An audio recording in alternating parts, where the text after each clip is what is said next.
বিসমিল্লাহির রহমানির রহিম। হে সমস্ত জগতবাসী, আজ আমি ছোট একটা আলোচনা নিয়ে আপনাদের সামনে উপস্থিত হইলাম।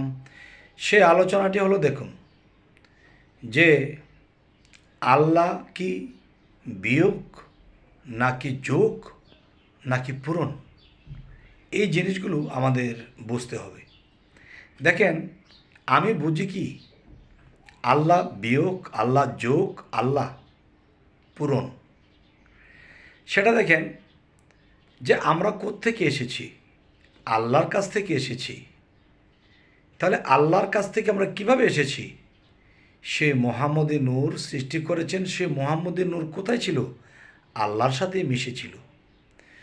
তখন আল্লাহর প্রেমিক বা আল্লাহর প্রেমিকা যদি আল্লাহর ভিতরে থাকে, তাহলে কি প্রেম করতে পারা যায়?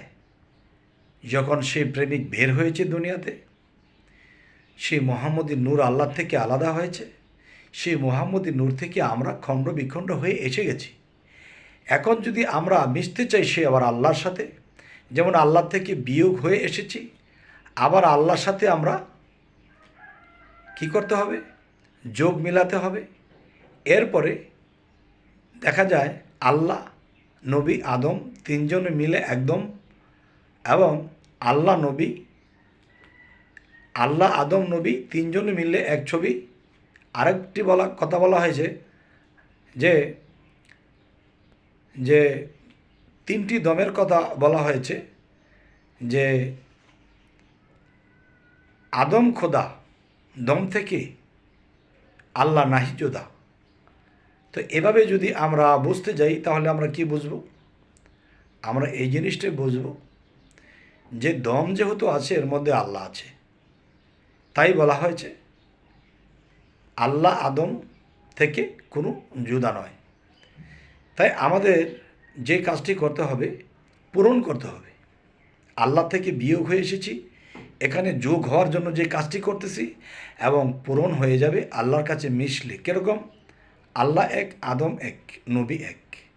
তাহলে একে একে পূরণ করলে কি হয়? এক হয়। তাহলে বিয়োগ করলে কি হয়? একের থেকে 0 হয়। আর যোগ করলে কি হয়? 1, 3 হয়। তাহলে আল্লাহ, আদম, নবী তিনজন মিলে এক ছবি, এখানে যোগ এবং পূরণ হবে। আমাদের আত্মা সেখানে মিশে গেলে। যাই হোক, ছোটোখাটো আলোচনা, এত গভীরভাবে বলতে গেলে অনেক দীর্ঘ সময় লাগে। অবশ্যই ভালো থাকবেন, ফলো দিয়ে রাখবেন। আল্লাহ হাফিজ।